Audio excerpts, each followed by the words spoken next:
प्रश्न काय आहे? सामनामध्ये आज मोदींनी फडणवीसचं केंद्र नाव सुचवलं आहे आणि महाराष्ट्रामध्ये देखील चांगल्या प्रकारचं उत्तम असं सीएम येणार आहेत असं देखील आज सामनामध्ये पाहिजे. मी असं लिहिलेलं आहे आणि मी त्याआधीसुद्धा बोललेलो आहे.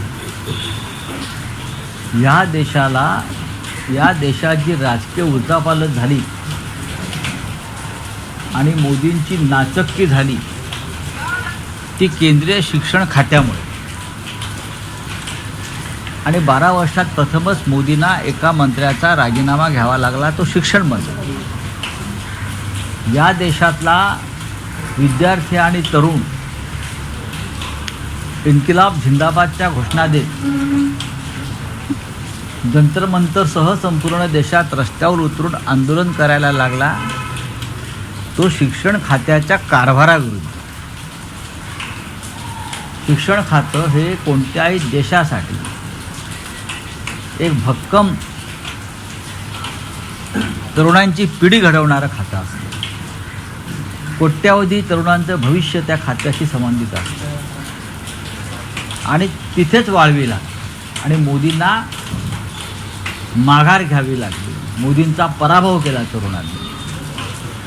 त्याच्यामुळे नरेंद्र मोदी यांच्या मनामध्ये असं आहे की या खात्यासाठी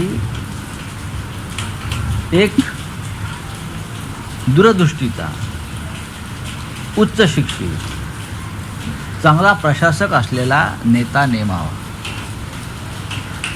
आणि या क्षणी देशामध्ये उत्तम शिक्षण मंत्री कोण होऊ शकेल तर त्याचं नाव देवेंद्र फडणवीस आहे. हे नरेंद्र मोदी नाही माहिती. आणि दिल्लीतली जी माझी माहिती आहे त्यानुसार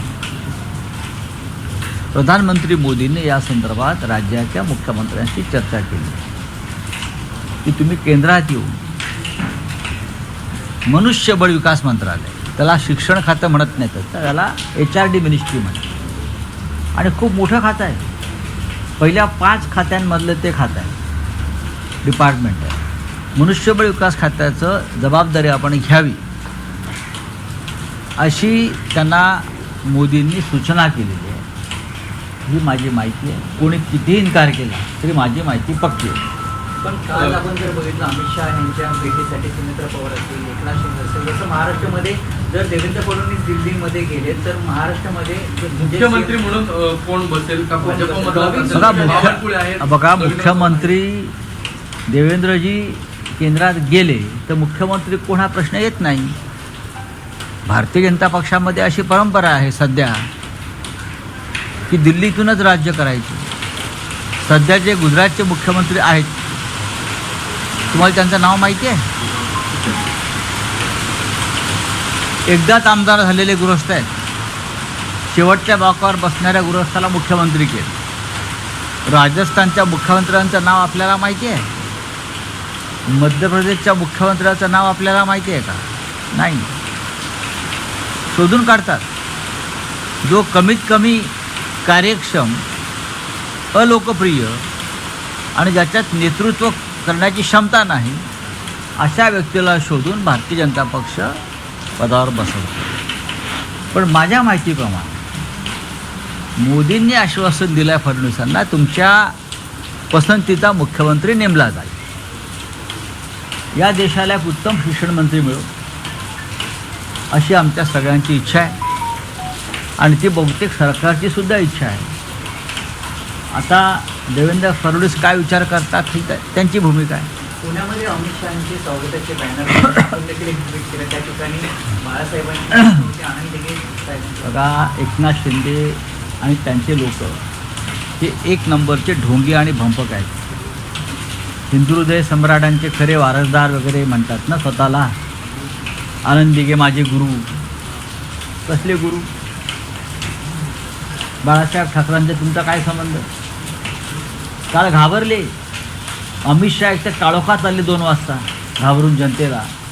आणि त्यांच्या स्वागताच्या बोर्डावर आपण स्वतःला अमित शहाच्या कृपेनं दिलेल्या शिवसेनेचा प्रमुख मानता ना. त्या फलकावर स्वागताच्या बाळासाहेब ठाकरेंचा फोटो नाही. स्वतःचे जे गुरु आहेत आनंद दिघे त्यांचा फोटो नाही का भीती वाटते? मालकाने सांगितलं आहे ना बाळासाहेब ठाकरेंचा फोटो लावायचा नाही म्हणून.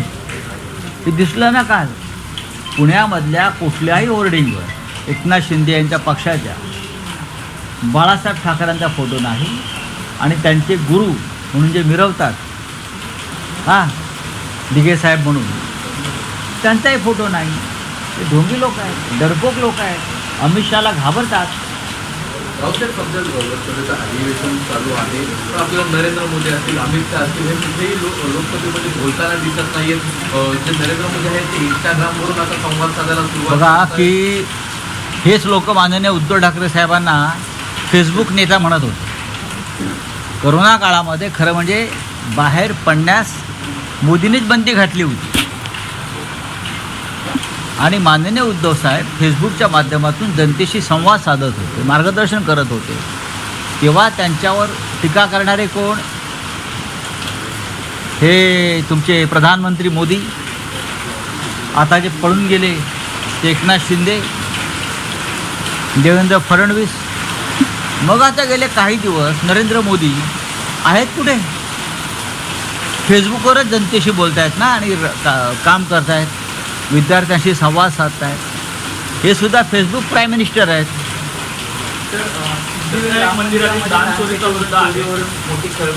जसं अयोध्यामधील राम मंदिरामध्ये चोरी झाली, काल राज ठाकरेंनी देखील एक आपल्या भाषणामध्ये सांगितलं की सिद्धिविनायकमध्ये देखील 18 कोटीची दानपेटीमध्ये चोरी. खरं आहे ते. सन्मान्य राज ठाकरे यांनी जो स्फोट केलेला आहे त्याच्यामागे फार गंभीर प्रकारचं सत्य दडलेलं आहे. जेव्हापासून शिंदेंच्या हातामध्ये तिजोरीच्या चाव्या आलेल्या आहेत सिद्धिविनायकाच्या त्यांच्या माणसांच्या हातात, तेव्हापासून हे चोरीचं प्रमाण फार वाढलेलं आहे. बोले हिंदी में क्या है? राम मंदिर पे जो है एफआईआर दर्ज किया गया विपक्ष के ऊपर. किसके ऊपर? विपक्ष के ऊपर दर्ज किया गया एफआईआर. क्यों भाई, क्यों?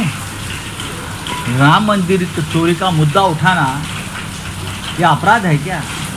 चोरी किसने की? बीजेपी के लोगों ने की. चंपत राय किसके आदमी है? बीजेपी का आदमी है. अनिल मिश्रा किसका आदमी है? बीजेपी का आदमी है. गोपाल राय कौन है? बीजेपी का आदमी है. नृपेंद्र मिश्रा कौन है? बीजेपी का आदमी है. उनके ऊपर एफआईआर नहीं है. 1400 करोड़ का घोटाला हुआ है राम मंदिर में. 500 करोड़ की दानपेटियाँ, दानपत्र चोरी हो गए. बड़े मछली छूट गई, छोटे छोटे बच्चों को अरेस्ट किया. और हमने ये मुद्दा उठाया संसद में और संसद के बाहर, तो हमारे ऊपर एफआईआर लॉन्च होता है. शर्म नहीं आती है लोगों को? ये राम के लुटेरे हैं, ये राम को लूट रहे हैं. राम 14 बरस वनवास पे गए, तब राजा भरत ने उनकी पादुका संभाल कर रखी 14 साल तक सिंहासन पे. वो पादुका की चोरी किए लोगों ने. सीता माई का मंगलसूत्र चोरी हो गया वहाँ से. राम के आभूषण चोरी हो गए और हमने आवाज़ उठाया, तो हमारे ऊपर आप एफआईआर दर्ज करेंगे, ठीक है, देख लेंगे. सिद्धिविनायक में चोरी हुई है क्या? हमें क्या पता? सिद्धिविनायक में नहीं, देश के पूरे मंदिर में चोरी हो रही है और सभी मंदिर बीजेपी के कंट्रोल में है. सब तिजोरी की चाबियाँ मंदिर की जो है ना, ये फडणवीस और मोदी जी के लोगों के हाथ में है. चोरी चोरी हो रही है भगवान के घर में. चलिए, सामना में आपने एक लिखा है फडणवीस की अपसाइड उनको दिल्ली जाने का है, किस तरह से देते हो? हाँ, तो मैंने सच बोला है, पहले भी बोला था कि देवेंद्र फडणवीस इस देश के अच्छे एजुकेशन मिनिस्टर बन सकते हैं. और मोदी जी की भी यही भावना है कि जिस एजुकेशन मंत्रालय के वजह से उनको घुटने टेकने पड़े, बार बार माफ़ी मांगनी पड़ी, इतना बड़ा आंदोलन झेलना पड़ा, तो उस मंत्रालय के लिए एक सक्षम एजुकेशन मिनिस्टर की ज़रूरत है. और आज इस देश में एक ही व्यक्ति है जो शिक्षा मंत्रालय यानी HRD मिनिस्ट्री संभाल सकता है, वो है महाराष्ट्र के मुख्यमंत्री देवेंद्र फडणवीस जी. मेरी जानकारी है मोदी जी ने देवेंद्र जी से उस बारे में बातचीत कर ली है. एंटिलिया स्फोटक प्रकरणामध्ये सचिन वाझे, प्रदीप सावंत परत आंदोलन